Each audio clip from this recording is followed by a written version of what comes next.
If you want to have financial freedom, well, then how are you going to get there? The answer is you have to have financial discipline.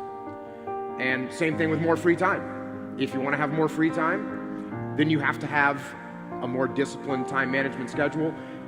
And you have to have discipline in your life to say no to the things that aren't actually moving you towards whatever goals you have. So, you have to have the discipline to not click the next YouTube video that springs up when you get done watching one dumb video that you shouldn't have watched, and then it presents you with 6 more. Don't click on those. Go and do something else and do something productive. One of the things you were just talking about is sleeping in the morning, right? It seems like sleeping in the morning is a form of freedom because, hey, I don't have to do anything. I'm just going to sleep in. But the reality is when you sleep in, now you don't get things done. And now those things that you were supposed to do aren't done. And now the next day you have to wake up early and get them done, not because you want to, but because you have to. So you've become a slave to the fact that you didn't have discipline. So if you actually want to have freedom in your life, you have to implement discipline on yourself. I was one of those kids that I was running around the woods, taking every stick I could find and pretending it was a machine gun. And at some point, probably around the age of 7 or 8, I realized that you could actually go and have a job where they'd give you a real machine gun. And I said to myself, I can get paid for this. So eventually figured out what the SEAL teams were. I liked being in the water, and the SEAL teams were obviously the maritime component of special operations, and so it seemed like the place to go, and that's where I ended up. A lot of times when people think of the training in the SEAL teams, they think of the training that you see on TV, which is, the guys carrying the boats on their head and carrying the logs around, and that's what a lot of people talk about, but that actually is just the beginning of your career. And when you're in the SEAL teams, no one actually talks about that, and no one actually cares because all of us have been through it. And you don't actually learn anything about being a SEAL in that initial phase of training. And so, yeah, you go through that training, a bunch of people quit, that's cool. But what I really liked about it was the tactics of when you're actually a commando and you're maneuvering elements on the battlefield and you're closing with and destroying the enemy, or you're training to be able to do that. That's a fantastic job. It's fun, it changes all the time, it's dynamic, and yeah, it's really hard to find a replacement for that in the civilian sector. What you really learn in the SEAL teams is that what you have to do is you have to be able to think.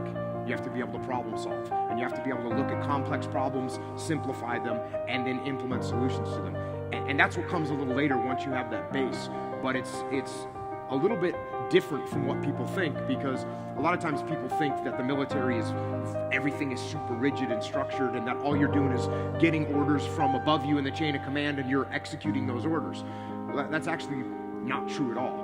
And what you're really doing in the military is you're looking at complex problems on the battlefield, and you're coming up with a solution with your team on how to get those problems solved. And that's why I think that part of the military, even though it's not well known, it does translate great into the civilian sector, because this is what business people, and now obviously I work with businesses all the time, and that's what the businesses are doing. They're looking at these problems that they have in whatever industry they're in, and they're trying to find out solutions so they can execute them quickly and efficiently.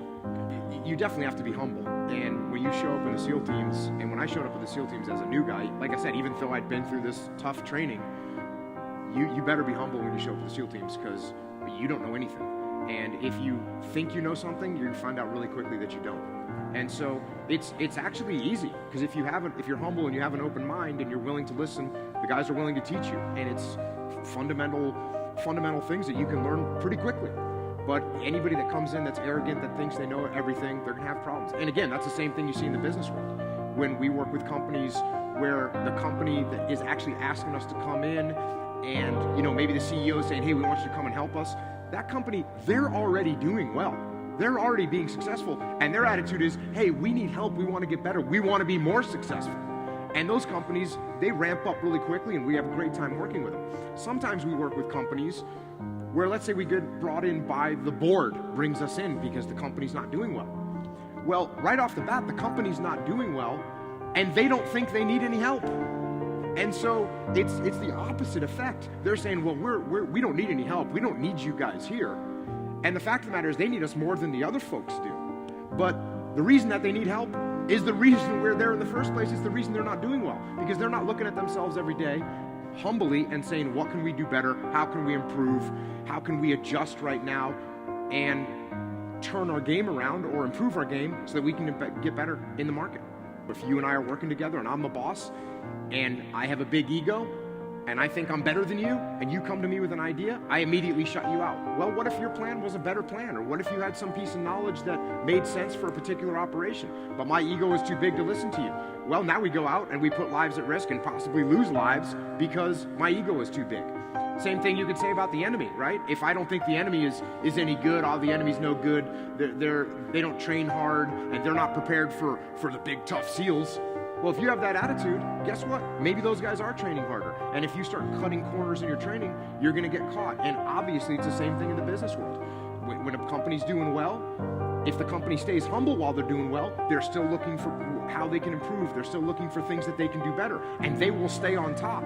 But the minute a company says, that's right, we're the best, and no one else even stands a chance, well, guess what? Those people down there on the bottom, they're hungry, and they're going to come and get them. I know that your alarm clock is, your most hated object in your bedroom. I get that. But here's the deal with getting up early in the morning. When you get up early in the morning, if you can get up before the rest of the world is awake, right? Before the enemy's awake, before the rest of the world is awake, you can get so much done. You're so much more productive without your phone going off, without people sending you emails and texting you or calling you. And you wake up in the morning, there's just quiet, and you can get things done. And you should do things, and I do things in the morning that I know they're a priority for my life, but maybe they're not a priority for that day, right? So, like for instance, working out, you got to work out every day. You got to stay in shape. If you don't stay in shape, you die, right? So you got to stay in shape. But working out might not be a priority for every single day because you've got things going on in your business world and with your family and all that. So guess what? It's a priority for my life, so I do it in the morning before my day even starts. So I can still handle the priorities for the day, but I got my workout done. So long term, I look up in a year and I'm not out of shape and breathing hard when I go up in the stairs because I maintain that discipline on a daily basis. So I think getting up early, I think doing some kind of exercise every day, I don't care what it is. You just have to do something. You have to do something physical. It's scientifically proven with not only bro science, but also real science that waking up early or that doing physical exercise every day, it tunes your mind, it puts more oxygen in your blood, in your brain. It is absolutely makes you think more clearly. So waking up early, working out every day, if you start with those two kind of cornerstones, and then the other thing is, figure out what you're going to do during the day. Don't go to bed without a plan of how you're going to handle the next day. I execute the schedule, and that's what you need to do. Now, you actually said that my time is very structured, and it's actually a little bit not true. Parts of my day are very structured. Parts of my day are very disciplined, which gives me freedom in other parts of the day. And as a matter of fact, sometimes people will get, okay, I'm gonna run a disciplined time management schedule. So they schedule every single minute of the day. And I don't recommend that.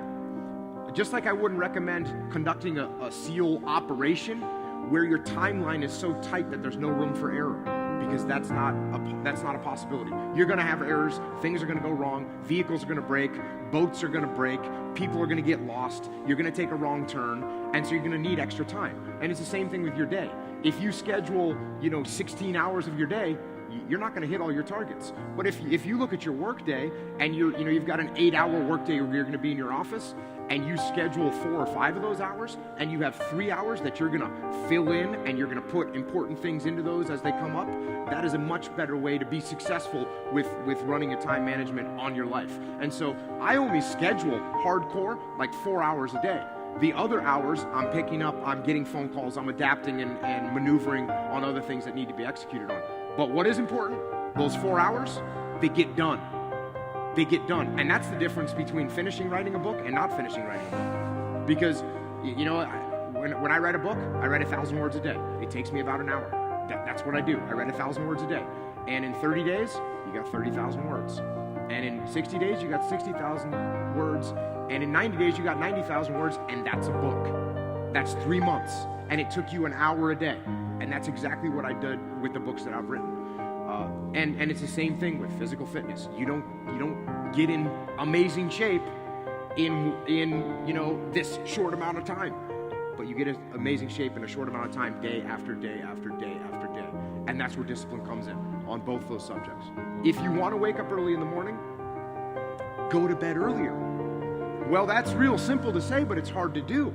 It's hard to do, number one, when you're looking at your phone. It's hard to do when you're staring at your computer screen.